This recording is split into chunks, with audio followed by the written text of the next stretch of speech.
Pedro dijo: tú eres el Mesías, el Hijo de Dios vivo.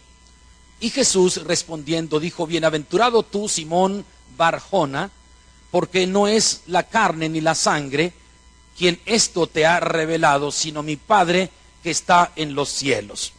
Y yo te digo a ti que tú eres Pedro, y sobre esta piedra edificaré yo mi iglesia, y las puertas del infierno no prevalecerán contra ella.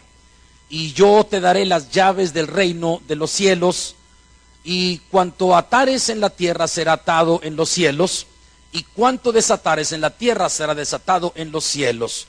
Entonces ordenó a los discípulos que a nadie dijeran que él era el Mesías. Dios, en esta mañana te damos gracias por tu bendita presencia con nosotros. Estamos en la mejor disposición de escudriñar tu bendita y santa palabra. Te ruego, Señor, nos des la gracia, la sabiduría y la capacidad suficiente para explicar tu palabra y llegue esta al corazón de mis oyentes, en el nombre de Cristo, nuestro eterno Salvador. Puede ocupar su lugar, tenga su Biblia en sus manos, y comenzamos hoy este segundo estudio acerca de las similitudes y diferencias entre la doctrina apostólica romana y la doctrina cristiana. Para introducirnos en esta segunda conferencia, tengo que señalar primero que la Iglesia Católica cree que Cristo fundó la Iglesia sobre Pedro. Esta es la declaración de la Iglesia Católica Apostólica Romana. Debo advertir una vez más que esta serie de estudios tienen como único propósito mostrar la verdad divina. En ningún sentido pretendemos incomodar, molestar o descalificar a quienes profesan la doctrina católica apostólica romana. Antes, por el contrario, creo que es un tiempo pertinente para conocer las verdades divinas, y nuestra mejor intención es para llevarlos al conocimiento de la verdad. Pero resulta interesante comparar las dos versiones, tanto la Nácar Colunga, que es católica, como la Reina Valera, que es cristiana. Y primero quiero decir que la Iglesia Católica cree que Cristo fundó la Iglesia sobre Pedro, precisamente sobre esta declaración que hemos leído en Mateo capítulo 16, donde Jesucristo le dice en el verso 18: yo te digo a ti que tú eres Pedro, y sobre esta roca edificaré mi iglesia, y las puertas del Hades no prevalecerán contra ella. Primero debo decirles que Pedro recibió de Cristo las llaves del reino de Dios. Así lo menciona la Biblia y así lo afirma la Iglesia Católica. Solo que la Iglesia Católica, y lo vuelvo a decir, cree que Cristo fundó la iglesia sobre Pedro y le entregó las llaves del reino de Dios, con lo que se convirtió en el vicario de Cristo, su representante en la tierra y jefe supremo del cristianismo. Así es el argumento doctrinal de la Iglesia Católica. Ahora bien, Pedro, dicen ellos, fundó la iglesia en Roma y le entregó a su sucesor el poder de las llaves del reino. Déjeme decirle que han transcurrido el tiempo y son 17 papas que han participado en el gobierno de la Iglesia Católica. El primero, ellos dicen que fue Pedro. Enseguida voy a argumentar con las dos Biblias por qué Pedro no pudo ser elegido como el primer papa. Pero ellos dicen primero fue Pedro, y después de ahí viene una sucesión de papas. Allá por el año 311 al 314 aparece uno, y después los demás. Por cierto, son 17, por eso era Benedicto XVI. El 17 es ahora el actual papa Jorge Mario Bergoglio, de Argentina, primer papa latinoamericano.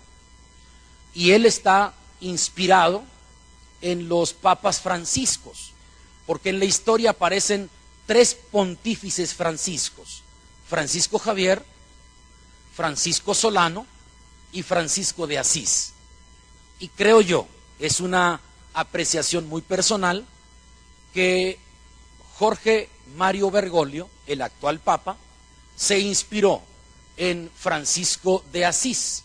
¿Por qué? Porque Francisco de Asís, la historia nos dice que fue un Papa que cambió la opulencia por la austeridad. Así que quitó la opulencia e implantó la austeridad. Fue un Papa que se identifica con los pobres. Y creo que está retomando los paradigmas Francisco, ahora en este tiempo, con lo de Francisco Asís, porque inicia con lavatorio de pies y identificándose con los más pobres o los más necesitados. Es interesante revisar la historia porque, por ejemplo, uno de los papas, su énfasis en su plan de trabajo fue la reevangelización de Europa. Otro de ellos fue la evangelización en la parte sur de América Latina. Y ahora este actual Papa Francisco, Jorge Mario Bergoglio, dice que quiere formar de toda la humanidad una unidad fraternal. Entonces es interesante poder ir a la Biblia y descubrir quién tiene la verdad. Pedro no fundó la iglesia en Roma. Es más, ni siquiera hay registro bíblico, histórico o pruebas arqueológicas de que Pedro haya estado en Roma. Basta leer la carta del apóstol Pablo a los romanos y en el capítulo 16 aparece la lista de quienes Pablo saluda y Pedro no aparece nunca en Roma. Pero déjeme avanzar en esta introducción. Desde entonces ellos creyeron, Cristo fundó la iglesia sobre Pedro, Pedro es el vicario de Cristo, se convierte en el jefe del cristianismo y entonces él entrega las llaves del reino y viene una serie de papas gobernando al mundo. Desde entonces hay una sucesión divinamente ordenada de papas, han recibido y han transmitido la autoridad de Cristo o la autoridad que Cristo le dio a Pedro y que Pedro le entrega a su sucesor y así sucesivamente. Bueno, entonces debo responder a este primer argumento teológico. Número uno, Pedro no podía haber sido elegido papa porque era casado. Jesucristo le sanó a su suegra. Vamos a la Biblia y quiero comparar las dos Biblias, tanto la católica como la cristiana. Y las dos afirman lo mismo. Por favor, Mateo capítulo 8, versículos 14 y 15. Mateo capítulo 8, versos 14 y 15. Voy a leer las dos versiones, usted tendrá alguna Biblia en su mano y podrá leer la que guste, ya sea la cristiana o la católica. Pero debe quedarnos claro que Pedro no podía haber sido elegido papa porque era casado. Actualmente los papas no son casados. Parece ser que ahora Jorge Mario Bergoglio viene con una serie de reformas en el gobierno de la Iglesia Apostólica Romana y algunos escritores dicen que pretenderá establecer sacerdotes casados para atender la Iglesia Católica dentro de las reformas que quiera hacer. Y viene con mano dura contra los pederastas. Esos sacerdotes que tras de la sotana tienen un corazón de un hombre con necesidad de amar y ser amados, pero que sus impulsos carnales los desvían y cometen toda clase de actos de sexo impúdico. Y entonces viene mano dura contra esa generación de sacerdotes. Pero desde el inicio, la Iglesia Católica tiene una creencia equivocada. Ellos creyeron que Cristo fundó la iglesia sobre Pedro, que Pedro recibe las llaves del reino de Dios y después hay una sucesión papal porque él se convirtió en el vicario de Cristo, en el representante de Cristo en la tierra y jefe supremo del cristianismo. Entonces vamos a comprobar con la Biblia católica y con la Biblia cristiana que es una mentira, que es una falsedad. Primero, Mateo capítulo 8, por favor, versículos 14 y 15. La Biblia católica, la cual tengo en mis manos, la Nácar Colunga, dice: entrando Jesús en casa de Pedro, vio a la suegra de éste postrada en cama con fiebre. Le tomó la mano y la fiebre la dejó, y ella, levantándose, se puso a servirle. Pero aquí dice que Jesús llega a casa de Pedro y vio a la suegra de éste postrada en cama con fiebre.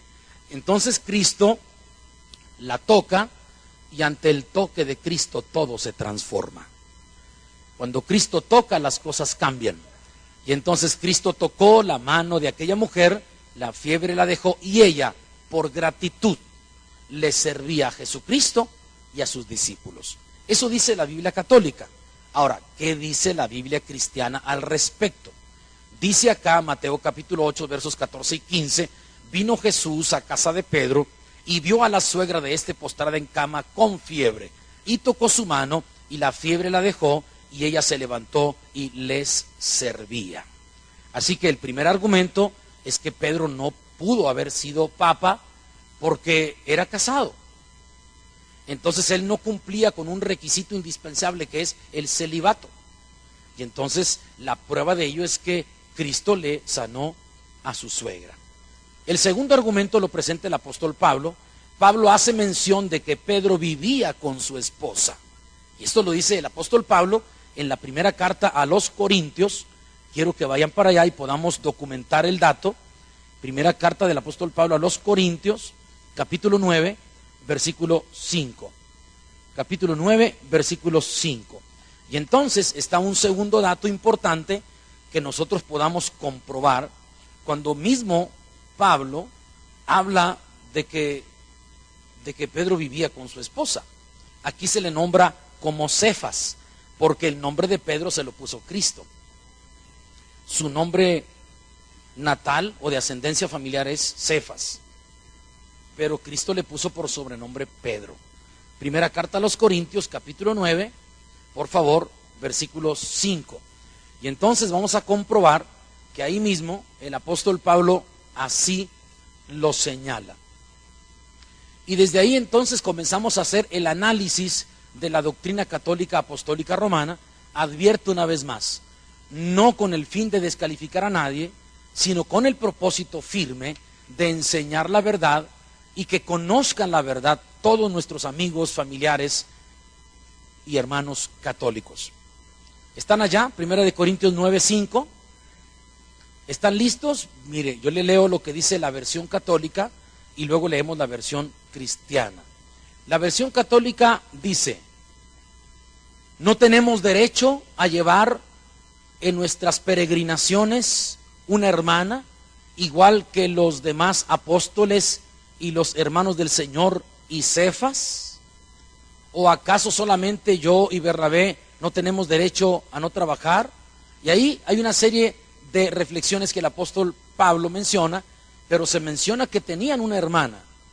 No habla de carne y sangre. Si usted revisa todo el contexto y los capítulos anteriores, se habla de una relación conyugal.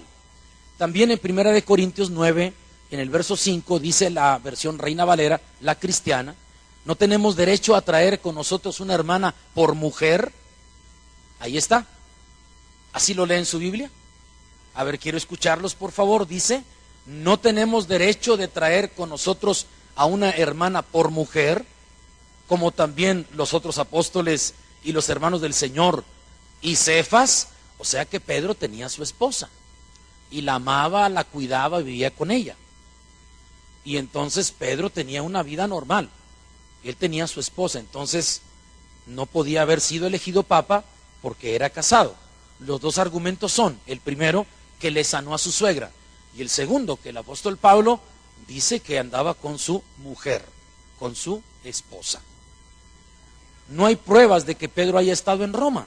No hay ni una sola prueba histórica o arqueológica, ni siquiera hay testigos que puedan señalar que Pedro estuvo en Roma. Más bien, Pedro fundó la iglesia en Jerusalén, porque Cristo les dijo: no salgan de Jerusalén hasta que sean revestidos del poder del Espíritu Santo, y me seréis testigos en Jerusalén, en Judea, en Samaria y hasta lo último de la tierra. Entonces Pedro es fundador de la iglesia, pero no en Roma, sino en Jerusalén. Y entonces vamos a leer pasajes donde Pedro, en su primer mensaje en el día de Pentecostés, se gana 3,000 personas. Y en su segundo mensaje, el apóstol Pedro se gana 5,000 personas. Así que 3 más 5 son 8, más los 120 del aposento alto. La iglesia en muy poco tiempo tenía 8,120 cristianos que alababan y bendecían el nombre de Jesucristo.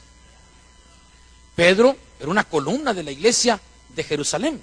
Es más, usted lee el capítulo 3 del libro de los Hechos de los Apóstoles y se va a dar cuenta que Pedro y Juan subían juntos al templo a la hora de la oración. Y dice, y era traído un hombre cojo de nacimiento, a quien ponían todos los días a la puerta para pedir limosna. Cuando vio a Pedro y a Juan, les pide limosna, y Pedro le dice, no tengo oro ni plata, mas lo que tengo te doy. En el nombre de Jesús de Nazaret, levántate y anda. Y el que estaba sentado se levantó, y fortalecidas sus rodillas y sus tobillos, entró en el templo saltando y alabando a Dios, y todo el pueblo se maravilló de tal magnitud de obra que Dios hizo a través de Pedro, pero fue en Jerusalén. Así que la iglesia comienza a ser fundada en Jerusalén, y de ahí comienza a expandirse el evangelio. Por eso luego vemos a Felipe en Samaria, haciendo maravillas y milagros y prodigios. Y entonces todos los discípulos comenzaron a ser perseguidos por el imperio de Roma. Tan es así que mataron a Jacobo, el pastor de la iglesia en Jerusalén. Y cuando mataron a Jacobo, dijeron, esto le agradó a los judíos, ahora agarren a Pedro. Y agarraron a Pedro y lo metieron en el calabozo. Pero esa noche vino el ángel de Jehová y lo sacó de la cárcel.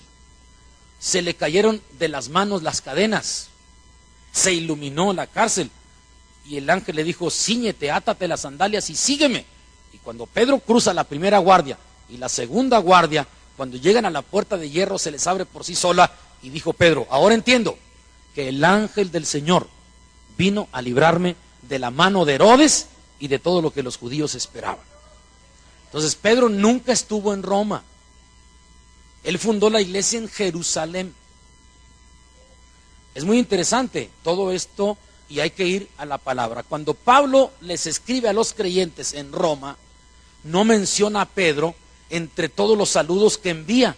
Es algo muy raro, ¿no le parece? Si Pedro fue el que fundó la iglesia en Roma, ¿cómo es que Pablo, cuando escribe la carta a los romanos, ni menciona a Pedro? Vamos a leer Romanos capítulo 16. Y ayúdeme con los nombres que aparecen allí, porque algunos se dificulta pronunciarlos, porque no son comunes y tampoco son parte de nuestra cultura. Sin embargo, eran los nombres que se utilizaban en aquel tiempo. Romanos capítulo 16. Vamos a demostrar que Pedro no era el pastor de aquella iglesia en Roma, ni siquiera estuvo en Roma Pedro, ni fundó la iglesia en Roma. Entonces es muy interesante poder descubrir la verdad divina en las dos Biblias, en la católica y en la cristiana. Ustedes tienen la Biblia cristiana, supongo. Ahora, que si usted quiere traer una Biblia católica, puede traerla la versión que sea, porque allí también está el mismo señalamiento que estamos subrayando. ¿Están listos? Romanos capítulo 16. Romanos capítulo 16. Tomen en cuenta que yo voy a ir leyendo la Nácar Colunga, que es versión católica, y usted va a ir leyendo la Biblia que usted tenga. Dice, os recomiendo a nuestra hermana Febe, diaconisa de la iglesia de Cencres, para que la recibáis en el Señor de manera digna de los santos y la asistáis en todo lo que necesitare de vosotros, pues ella ha favorecido a muchos y a mí mismo. Saludad a Prisca y a Aquila, mis cooperadores en Cristo Jesús, quienes por salvar mi vida expusieron su cabeza, a quienes no solo estoy agradecido yo, sino todas las iglesias de la gentilidad. Saludad también a la iglesia de su casa. Saludad a mi amado Epéneto, dice acá. Allá como dice Bueno, está bien, acá dice epéneto. Las primicias de Cristo en Asia. Saludad a María, que soportó muchas penas por nosotros. Saludad a Andrónico y a Junia, mis parientes y compañeros de cautiverio, que son muy estimados entre los apóstoles y fueron en Cristo antes que yo. Saludad a Ampliato. ¿Cómo dice allá? Amplías, pues era el mismo, acá le decían Ampliato. A quien amo en el Señor. Saludad a Urbano, nuestro cooperador en Cristo. A Estaquis, mi amado. Saludad a los de la casa de Aristóbulo. Saludad a Herodiano, mi pariente. Saludad a quién más. A los de Narciso, los que son del Señor. Saludad a Trifena y a Trifosa, dos lindas hermanas. Me imagino una más robusta y otra más delgada. Trifena más delgada y Trifosa más robusta. Perdone, es mi imaginación. Tengo derecho a imaginar. Que han pasado muchas penas en el Señor. Saludad a quién más.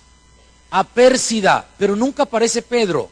Saludad a Pérsida, muy amada, que sufrió muchas penas en el Señor. Saludad a Rufo, el elegido del Señor, y a su madre, que lo es también mía. Saludad a quién más. A Síncrito y a Flegón, dice acá. No piense mal, es Flegón.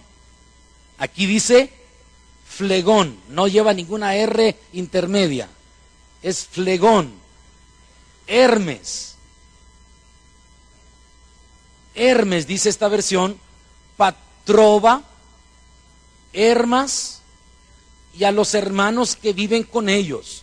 Saludad a Filólogo y a Julia, a Nereo, a su hermana, a Olimpia y a todos los santos que viven con ellos.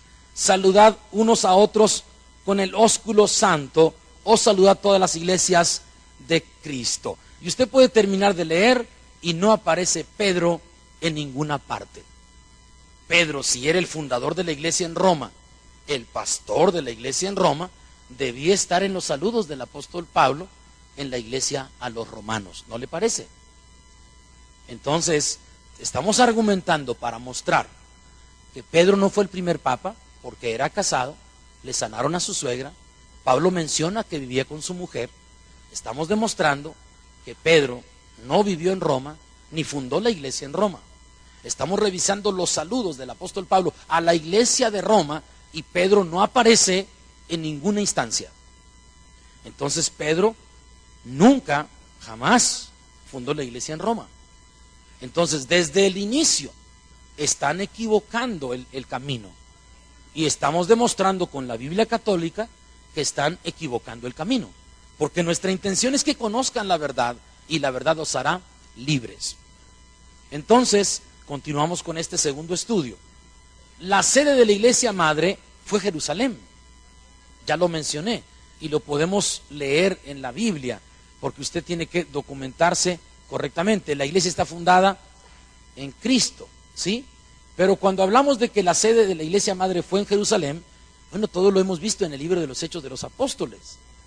Lo he mencionado y entonces tenemos que ir a la palabra. Gálatas capítulo 2, versículo 9 y versículo 12. La sede de la iglesia madre fue Jerusalén y no Roma. Y no fue Roma. El pastor de la iglesia de Jerusalén, es más, era Jacobo y no Pedro. Fíjese qué interesante encontrar esos datos. Ahora, lo leo en la Biblia católica porque me parece que es muy importante que el documento católico nos dé luz sobre las verdades que estamos encontrando. ¿Sí? Entonces, Gálatas.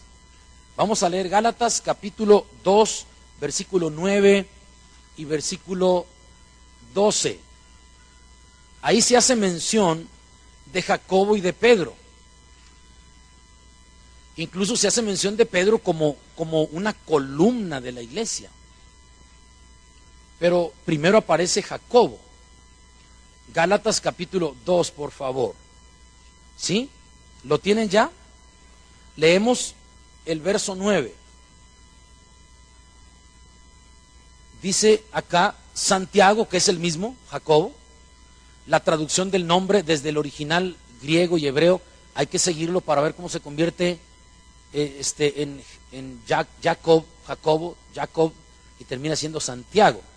Dice Santiago, Cefas y Juan, que pasan por ser las columnas, reconocieron la gracia a mí dada y nos dieron a mí y a Bernabé la mano en señal de comunión para que nosotros nos dirigiéramos a los gentiles y ellos a los circuncisos. ¿Sí están allá? Verso 12, Gálatas capítulo 2 y en el versículo número 12. Pues antes de venir algunos de los de Santiago comían con los gentiles, pero en cuanto a ellos llegaron, se retraía y apartaba por miedo a los de la circuncisión. Es que Pedro también había cometido el error de que creía que el evangelio solamente era para los judíos, y el Señor le mostró que era también para los gentiles. Cuando se habla de los de la circuncisión, se habla de los judíos, del pacto con Abraham, pero los no judíos son todos los gentiles. Acuérdense aquella vez cuando Dios le muestra la visión de un manto con todo tipo de animales y le dice el Señor mata y come, y dice no, porque ninguna comida inmunda ha entrado por mi boca, y el Señor le dice no llames tú común o inmundo a lo que Dios ha santificado. Y entonces Pedro es enviado a casa de Cornelio, y no era judío Cornelio, y lleva la palabra de Dios y se convierte Cornelio una gran cantidad de personas. Pero ahorita voy a ir a los demás datos. Estoy mostrando nada más que Pedro no podía haber sido papa, que Pedro no fundó la iglesia de Roma, que Pedro fundó la iglesia en Jerusalén. Ahora, la iglesia está fundada en Cristo. Me interesa mucho que podamos nosotros explicar con detalle esas palabras que Cristo menciona en el capítulo 16 de Mateo, sobre todo en los versos 16 al 19, cuando Jesús le dice, tú eres Pedro, y sobre esta roca edificaré mi iglesia. Escuche bien, el nombre de Pedro en griego es Petros, que significa piedra pequeña, un pedazo de roca. Le dice, tú eres Pedro, tú eres una piedra, y sobre esta roca, hablando de él mismo, edificaré mi iglesia.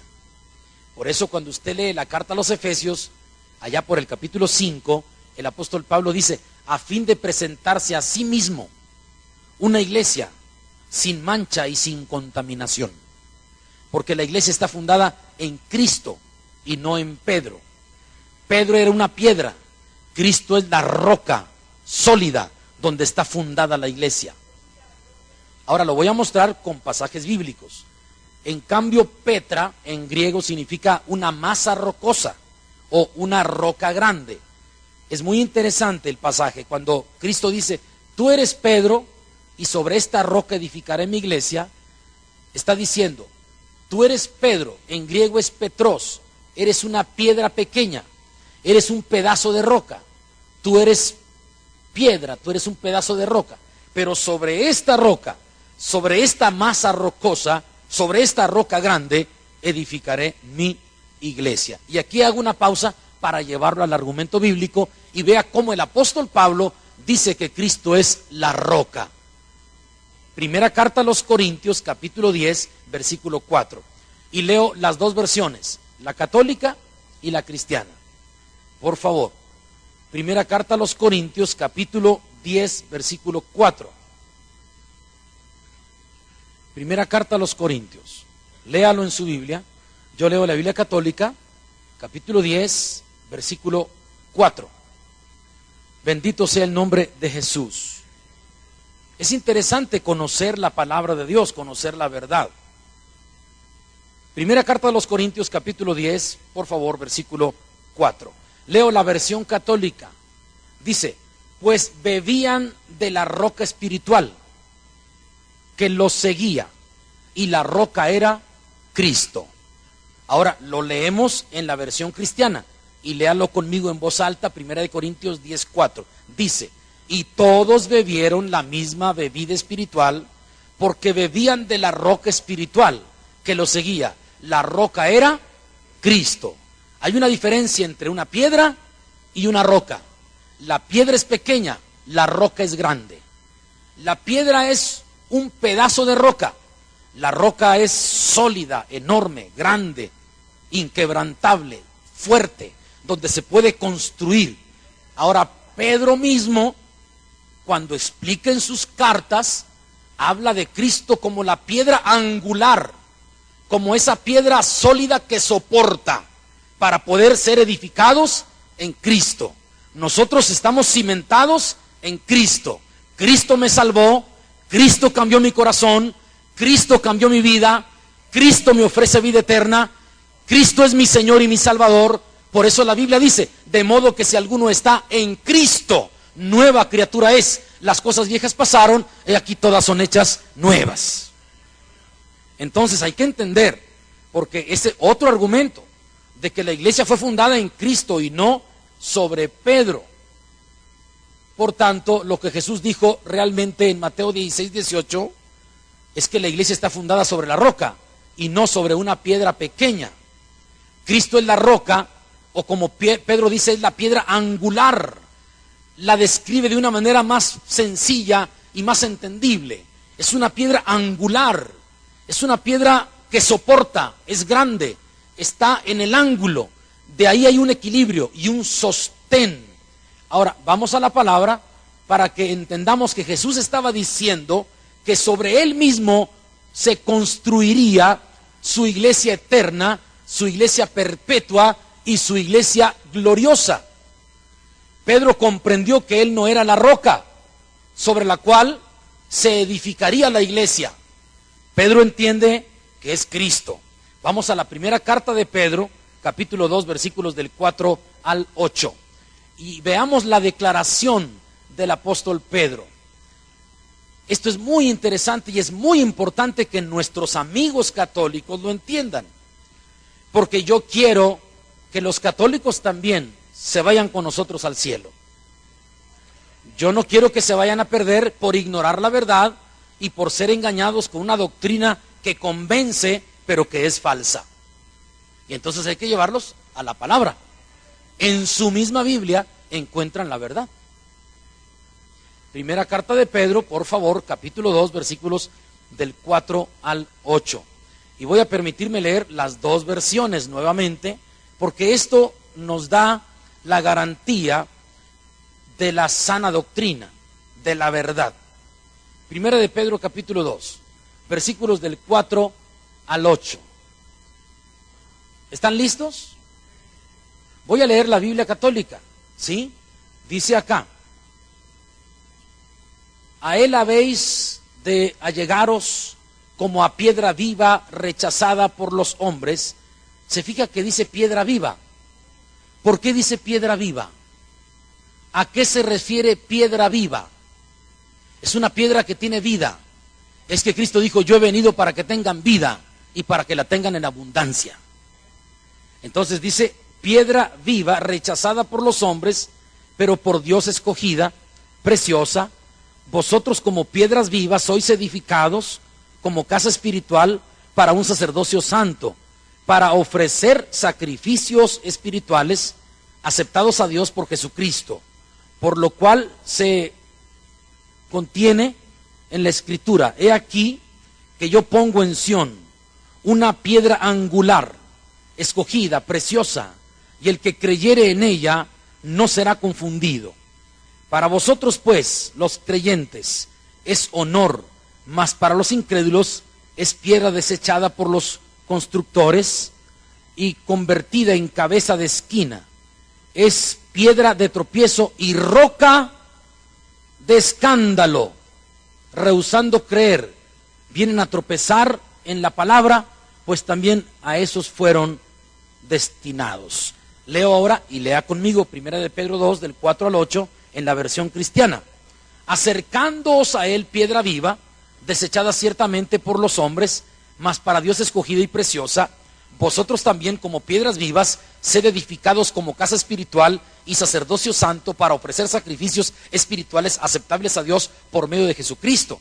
Por lo cual también contiene la Escritura: he aquí, pongo en Sión la principal piedra del ángulo, escogida, preciosa, y el que creyere en él no será avergonzado.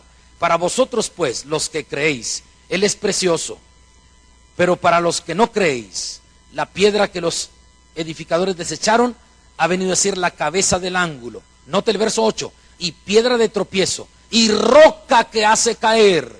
Pedro mismo está reconociendo que Cristo es la roca, que Él es piedra. La nombra como piedra angular, pero también la nombra como roca que hace caer, porque tropieza en la palabra, siendo desobedientes, a los cuales fueron también destinados. ¿Cuántos dan gloria a Dios? Qué interesante es esto, que el mismo Pedro comprende que él no era la roca en la cual se edificaría la iglesia. Ahora, Pedro nos dice que Cristo es la piedra angular, que es la piedra viva de soporte. Todas las demás piedras se colocan encima de ella y son sostenidas por ella. Por eso nuestra vida es transformada, porque Cristo realmente nos transformó. Por eso el cristianismo tiene vida y permanece, porque Cristo es el autor de la vida y el que sostiene la verdad y el que transforma nuestro corazón. Por eso somos cristianos. Ya no tenemos una religión. Somos cristianos porque somos de Cristo. Cristo es nuestro Salvador, nuestro sanador, nuestro Redentor, el que nos da vida eterna, la puerta de la eternidad, el camino al cielo, el pan de vida, la luz que alumbra nuestro corazón y nuestro camino. Es Cristo, el amigo de los pobres y de los desamparados. Es Cristo, el hacedor de maravillas. Es Cristo, el todopoderoso, el alfa y el omega, el principio y el fin, el primero y el último, el que era, el que es y el que ha de venir. ¡Aleluya! Y entonces es Cristo, la roca donde está fundada la iglesia. No es Pedro. Está muy interesante. Ahora, Cristo es el único cimiento verdadero donde el hombre puede construir. No hay otro. Vamos a la Biblia, por favor. 1 Corintios capítulo 3, verso 11. Y luego pasamos a Efesios capítulo 2, versos 20 al 22. Y qué interesante que la Biblia católica y la Biblia cristiana, las dos, nos dicen que Cristo es el único cimiento verdadero donde el hombre puede construir. ¿Quieres ser un buen hombre? Necesitas a Cristo en tu corazón. ¿Quieres tener un matrimonio que perdure? Necesitan a Cristo en su matrimonio. ¿Quieres tener paz y seguridad en tu alma? Necesitas a Cristo. ¿Quieres tener vida eterna en los cielos? Necesitas a Cristo. Que no te engañen, que no te pierdas, que no sigas tradiciones o costumbres o prácticas que no te muestran la verdad, que conozcas la verdad. Bendito sea Dios. 1 Corintios 3, 11. A ver, ¿cómo lo lee usted? Yo lo leo en la Biblia católica. Dice que cuando el fundamento, nadie puede poner otro sino el que está puesto, que es Jesucristo. Qué tremenda palabra, ¿no? O sea, no hay otro fundamento. O sea, es Cristo el fundamento donde puede ser construida la vida del hombre. No existe otro fundamento. No, señor. ¿Cómo lo lee usted en su Biblia? Porque nadie puede poner otro fundamento que el que está puesto, el cual es Jesucristo. Efesios capítulo 2, versos 20 al 22. Vamos a la carta que Pablo escribe a los Efesios, capítulo 2, versos 20 al 22. Y la vamos a leer en las dos versiones, porque qué interesante de veras que la Biblia católica es tan explícita, tan clara, tan transparente, tan veraz, que nos puede enseñar el camino correcto. Pero a veces nada más seguimos tradiciones, seguimos costumbres, seguimos prácticas, que pensamos que eso es lo que nos va a sacar adelante. Y no es así. No son prácticas, no son costumbres. Son verdades divinas que Cristo estableció y tenemos que conocerlas. De lo contrario, vamos a perdernos en un camino engañoso, con mucha fe y queremos llegar al cielo, pero vamos por un camino equivocado. Tienes que tomar el camino correcto. ¿Qué pasa si yo quiero llegar a Ciudad Victoria, Tamaulipas? Y entonces me subo a un autobús que dice Reynosa, Tamaulipas. ¿A dónde voy a llegar? ¿A Ciudad Victoria o a Reynosa? A Reynosa, porque tomé la ruta equivocada, el autobús equivocado. Entonces toma el camino correcto, amigo. Toma el autobús bíblico correcto. Toma la ruta doctrinal correcta. Que no te engañen con costumbres, con hábitos, con prácticas, con situaciones o cosas que no son veraces, que parecen muy nobles, muy piadosas, pero no son certeras, no son verdaderas. Entonces, Efesios capítulo 2, versículos 20 al 22. Estoy diciendo algo muy fuerte, que Cristo es el único cimiento verdadero donde el hombre puede construir. Es que la iglesia no fue construida sobre Pedro. Pedro mismo lo entendió y lo explicó. Ahora Efesios 2, 20 al 22. Leo la versión católica. Dice, edificado sobre el fundamento de los apóstoles y de los profetas, siendo piedra angular el mismo Cristo Jesús, en quien bien trabada se alza toda la edificación para templo santo en el Señor, en quien vosotros también sois edificados para morada de Dios en el Espíritu. Qué bonito lo explica esa Biblia. Ahora, también la de nosotros también lo explica bonito. Efesios 2, del 20 al 22 dice, edificado sobre el fundamento de los apóstoles y profetas, siendo la principal piedra del ángulo Jesucristo mismo, en quien todo el edificio, bien coordinado, va creciendo para ser un templo santo en el Señor, en quien vosotros también sois juntamente edificados para morada de Dios en el Espíritu. Qué palabra tan interesante. Ahora viene algo muy, muy interesante ahora, porque mire, Pedro nunca permitió que la gente se postrara ante él y mucho menos que le besaran la mano. Oiga bien eso. Cuando vino Juan Pablo II a México, nuestro presidente Fox Quesada, Vicente Fox Quesada, lo recibe en el hangar del Aeropuerto Internacional Benito Juárez y lo primero que hace es inclinarse hacia él y besarle el anillo del Papa. Con todo respeto, está en un grave error el señor Fox, ahora expresidente de la República Mexicana. Él no me representa en materia de fe. Y luego viene el otro, también, Felipe Calderón Hinojosa, diciendo que todos somos guadalupanos. Está loco el señor. Yo soy cristiano, no soy guadalupano. Con todo respeto, y asumo la responsabilidad de mis declaraciones, porque las hago abierta y públicamente, porque soy defensor de la fe y soy hombre comprometido con la verdad bíblica. Entonces no podemos nosotros entender eso, no podemos aceptarlo. ¿Cómo lo vamos a aceptar? Ahora, vamos al argumento bíblico donde Pedro, sale Cornelio y se postra para adorarlo. Y Pedro le dice, no, levántate, yo también soy un hombre como tú. Entonces, no es posible que un papa permita que la gente se postre ante él o que le besen la mano. Eso tampoco es correcto. Ni Cristo lo aceptó, que le besaran la mano. No hay un argumento donde le besaran la mano. Sí lo adoraron. Y Cristo recibió la adoración siendo hombre, porque a la vez era Dios. Y entonces Cristo no tiene reparo en recibir la adoración de los hombres porque Él es Dios. Pero no podemos inclinarnos a los hombres y besarle la mano tampoco. Lo dice la Biblia. Vamos a Hechos capítulo 10.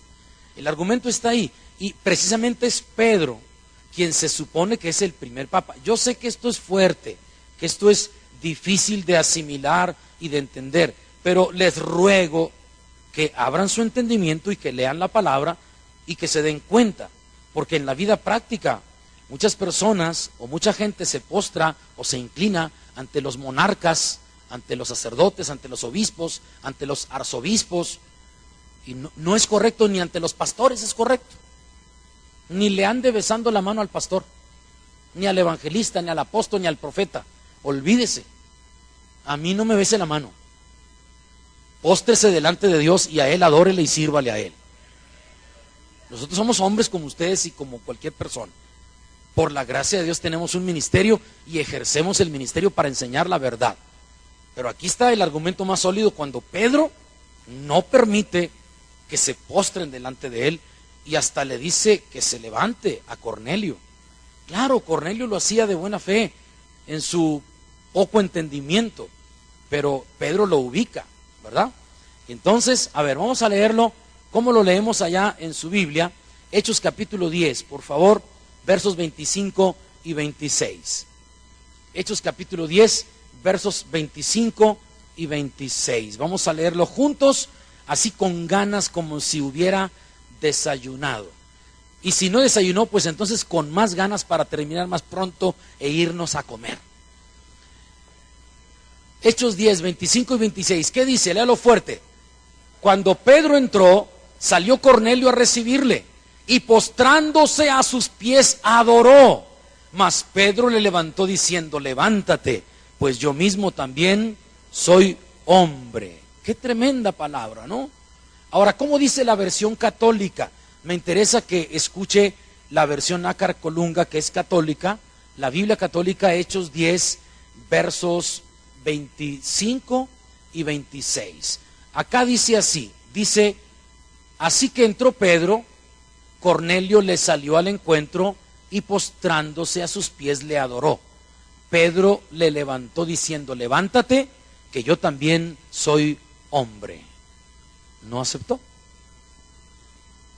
Así que con todo respeto, por favor, otro aspecto también. Pedro no profesó tener autoridad para perdonar pecados. Únicamente Dios perdona los pecados. Ningún sacerdote, ningún obispo, ningún cardenal, ningún pastor evangélico, ningún evangelista, profeta o apóstol tiene autoridad para perdonar pecados. Nadie. Nadie. Solamente Dios perdona los pecados. Vamos a los argumentos bíblicos. ¿Qué le parece? Veamos en el Antiguo Testamento. Jeremías 31, 34. Por favor, vamos a la palabra y conozcamos la verdad. Jeremías capítulo 31, verso 34. Y vamos a comparar las dos Biblias porque las dos dicen lo mismo. Tanto la católica como la cristiana. No sé por qué entonces tienen que ir al confesorio, confesarse ante un hombre y que el hombre haga el ejercicio de absolver los pecados, la absolución de pecados, cuando no existe en la Biblia ninguna práctica, ningún argumento que avale tal práctica. Tú tienes que pedirle perdón a Dios y Dios es el que te va a perdonar. Y déjame decirte que cuando Dios perdona, perdona para siempre y no se acuerda más de tus pecados. Miren lo que dice acá, lo voy a leer en la Biblia católica y en la Biblia cristiana. ¿Sí? ¿Están conmigo? Jeremías 31, 34. Bueno, entonces leo para usted la versión católica y dice la versión católica de la siguiente forma. Dice Jeremías 31, 34. No tendrán que enseñarse unos a otros, ni los hermanos entre sí, diciendo: conoced a Yahvé, sino que todos me conocerán, desde los pequeños a los grandes, oráculos de Yahvé, porque les perdonaré sus maldades y no me acordaré más de sus pecados. Eso dice la Biblia católica. Es Dios el que perdona, no es el hombre. Ahora, vamos a la Biblia cristiana. Jeremías 31, 34, lea conmigo fuerte, dice: y no enseñará más ninguno a su prójimo, ni ninguno a su hermano, diciendo: conoce a Jehová, porque todos me conocerán, desde el más pequeño de ellos hasta el más grande, dice Jehová, porque perdonaré la maldad de ellos y no me acordaré más de su pecado. ¿Quién perdona pecados? Dios, no los hombres. Salmo 32, 5. Vamos a la palabra y veamos otro argumento. Salmo 32, 5. También en la Biblia católica lo explica muy bien y en la Biblia cristiana de igual forma. Entonces, ¿qué pasa? Se forman costumbres, se forman prácticas que convencen a las personas, pero que no son ciertas, que no tienen razón de ser, porque la Biblia no aprueba, no avala, no certifica ese tipo de acciones. Es muy importante conocer la verdad bíblica. Yo quiero que todos mis familiares católicos se conviertan a Cristo. Yo quiero que mis amigos católicos, los empresarios, los políticos, los amigos, los obreros, los campesinos, todo el mundo venga al conocimiento de la verdad, del cristianismo correcto.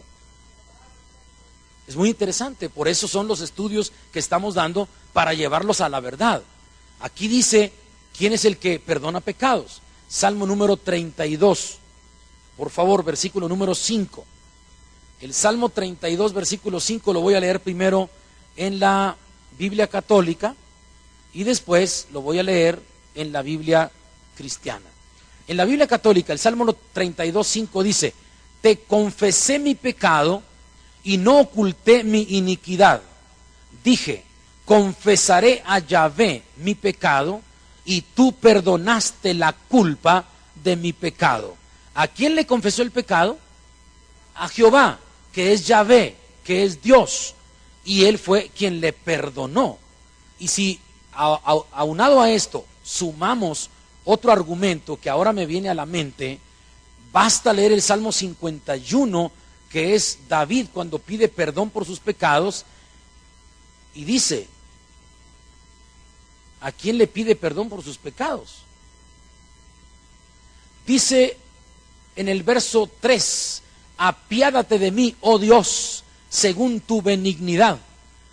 Por vuestra gran misericordia, borra mi iniquidad. Lávame enteramente de mi iniquidad y límpiame de mi pecado. Pues reconozco mi transgresión, mi pecado está siempre delante de mí.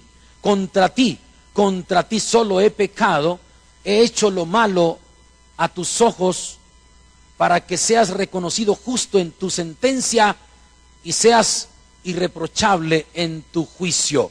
¿A quién le pide perdón? A Dios. Le dice, oh Dios, apiádate de mí, según tu benignidad. Y en su Biblia lo dice de otra forma, pero dice lo mismo. Ten piedad de mí, oh Dios, conforme a tu misericordia, porque he pecado contra ti. Mi iniquidad está delante de ti. Entonces, no es ante los hombres, es delante de Dios. Amén, hermanos. Yo no puedo decirle, venga conmigo, confiéseme su pecado, por favor, lo espero el próximo domingo. Véngase temprano a las 8 de la mañana para que no lo vea nadie. Va a estar aquí aparte conmigo, yo lo voy a escuchar y entonces yo le voy a decir qué hacer y ya se va usted libre de pecado. No, señor, ningún hombre tiene autoridad para perdonar pecados. Entonces la gente dice, ¿y qué pasó con Juan capítulo 20 y verso 23, pastor? Vamos a Juan 20, 23, porque los católicos dicen, ahí dice que les dio autoridad a los apóstoles para perdonar pecados. No entienden la gramática del texto, ni el contexto histórico ni teológico.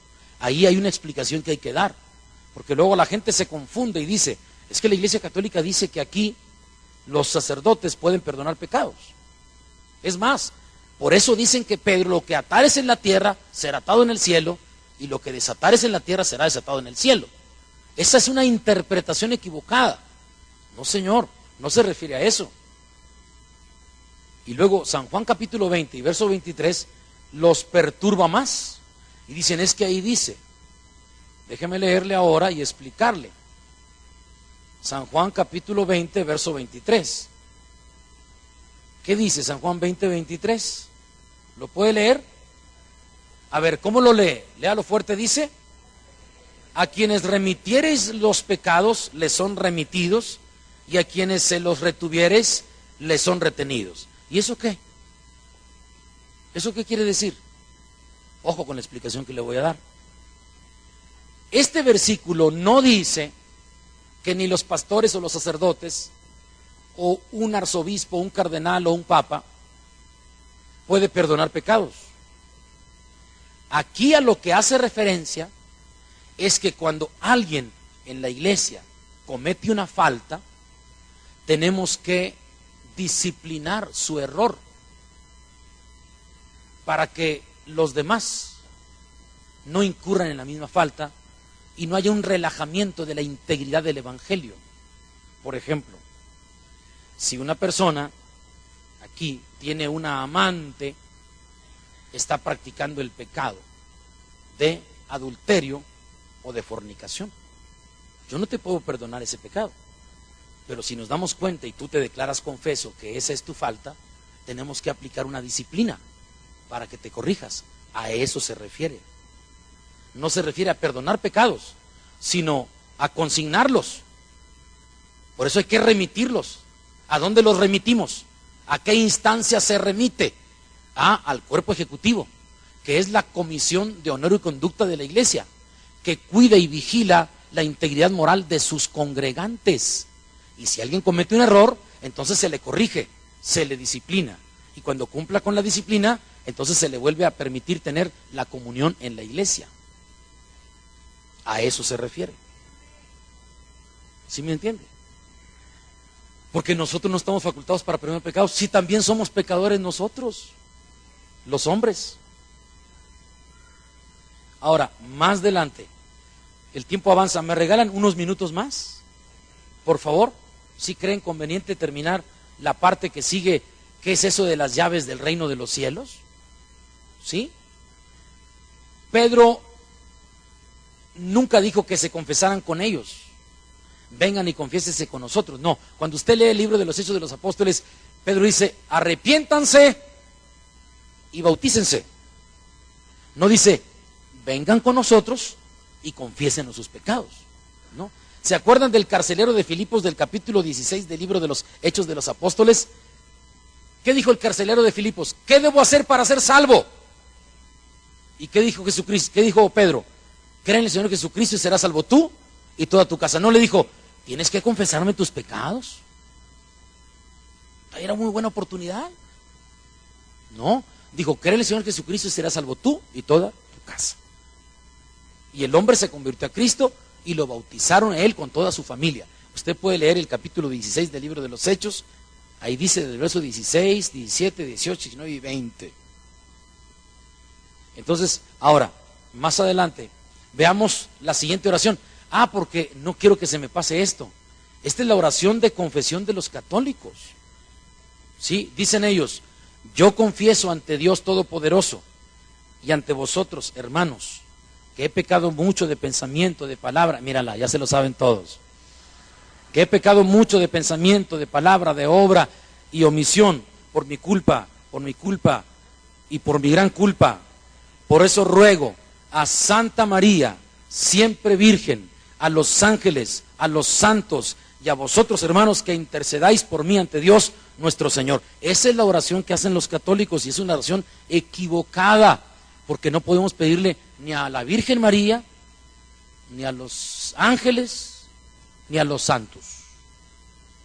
Para que vea que sí están en un grave error y que nosotros no queremos ofender, ni lastimar, ni menospreciar a nadie, pero ayudarlos a conocer la verdad, porque hay que conocer la verdad bíblica.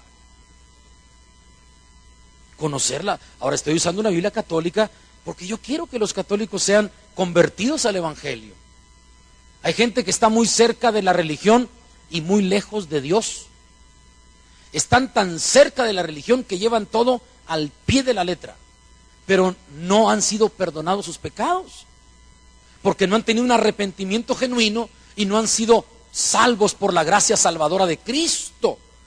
Necesitan conocer a Cristo como Señor y Salvador de su vida y que Cristo transforme su vida, su mente, su corazón, sus pensamientos, sus sentimientos, su alma, su ser entero sea renovado y transformado por la salvación que Cristo ofrece.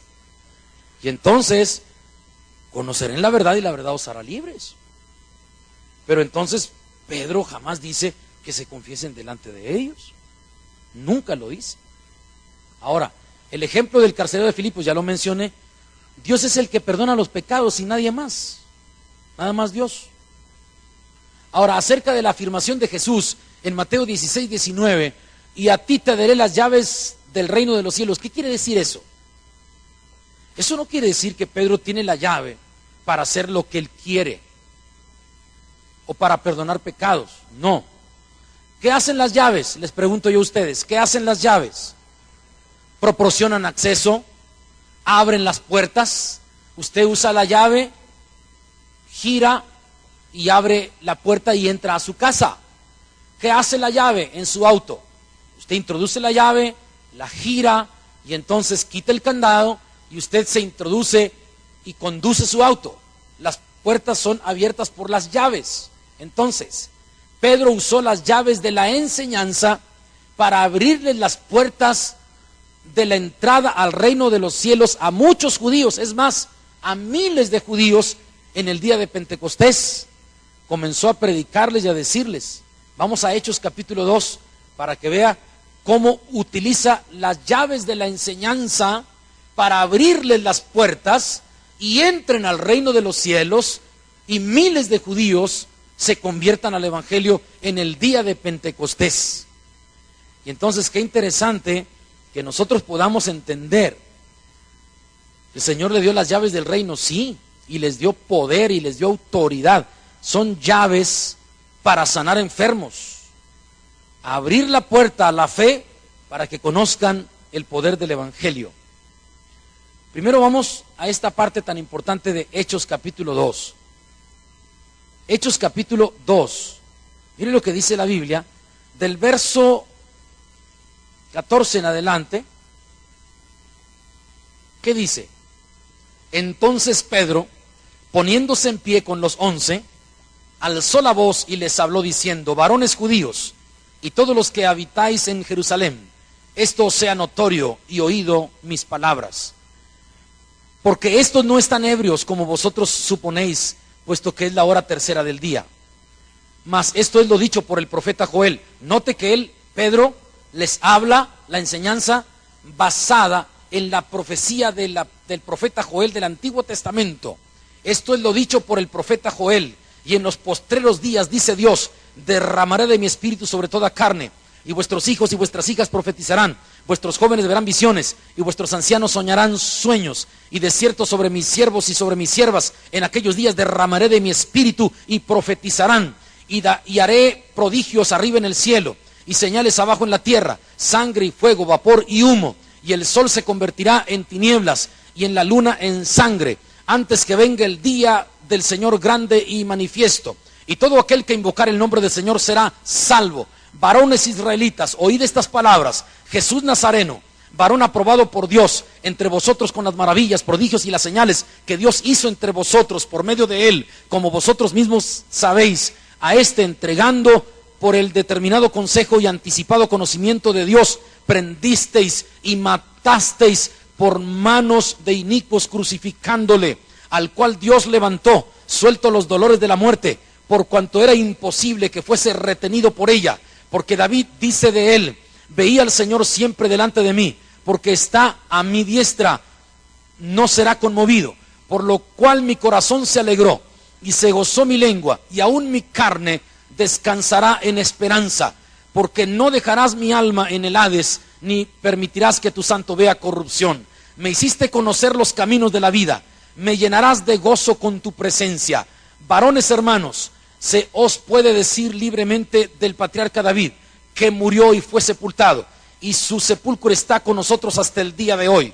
Pero siendo profeta, sabiendo que con juramento Dios le había jurado que de su descendencia en cuanto a la carne levantaría a Cristo para que se sentase en su trono, viéndolo antes, habló de la resurrección de Cristo, que su alma no fue dejada en el Hades, ni su carne vio corrupción. A este Jesús resucitó Dios, de lo cual todos nosotros somos testigos. Así que exaltándole por la diestra de Dios y habiendo recibido del Padre la promesa del Espíritu Santo, ha derramado esto que vosotros veis y oís. Porque David no subió a los cielos, pero él mismo dice: dijo el Señor a mi Señor, siéntate a mi diestra. Usted puede leer hasta el verso 36. Al oír esto, se compungieron de corazón y dijeron a Pedro y a los otros apóstoles: varones hermanos, ¿qué haremos? Pedro les dijo: arrepentíos y bautícese cada uno de vosotros en el nombre de Jesús o de Jesucristo para perdón de los pecados y recibiréis el don del Espíritu Santo. Pedro está usando la llave de la enseñanza para que abrirle la puerta y ellos puedan entrar a conocer la salvación y al único Salvador del mundo, que es Jesucristo, el Hijo de Dios.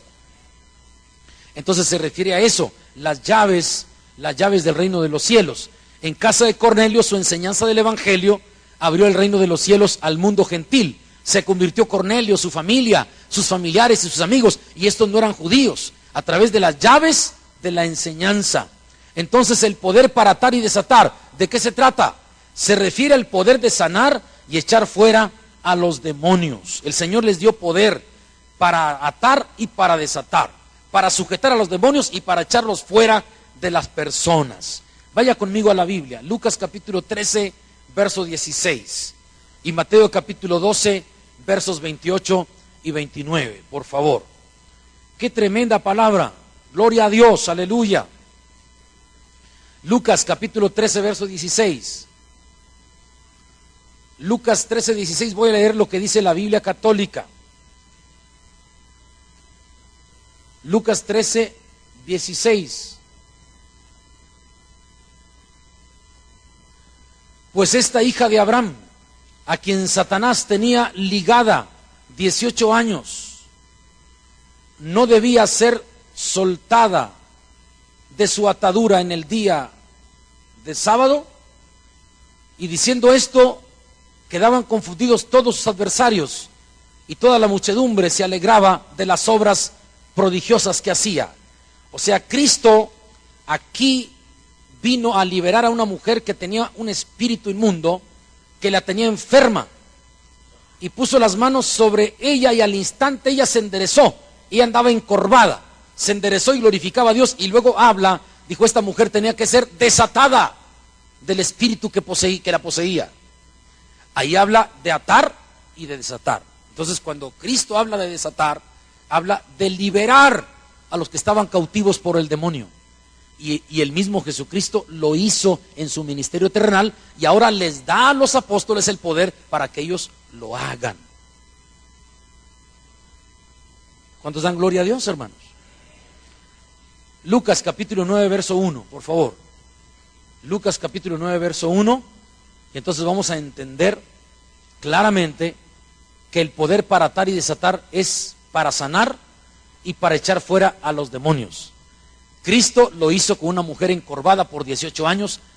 Dice, esta mujer no debía ser desatada, la desató de ese espíritu que la poseía. Y ahora en Lucas 9:1 dice, habiendo convocado a los 12, ¿qué pasó con ellos? Les dio poder sobre todos los demonios y curar enfermedades. Esto dice la Biblia católica, Nácar Colunga, habiendo convocado a los 12, les dio poder sobre todos los demonios y de curar enfermedades, y les envió a predicar el reino de Dios y a hacer curaciones. Y entonces usted puede leer todo ese capítulo, cómo regresan con gozo diciendo, Señor, aún hasta los demonios se nos sujetan en tu nombre. Entonces no solo era Pedro, sino todos los discípulos. Muy bien, pues hasta aquí la enseñanza de hoy. Les espero el próximo domingo para el estudio número 3. Nos falta hablar del purgatorio, existe o no. ¿Podemos con el novenario purgar los pecados de los que ya murieron? Lo veremos el próximo domingo. De pie, por favor.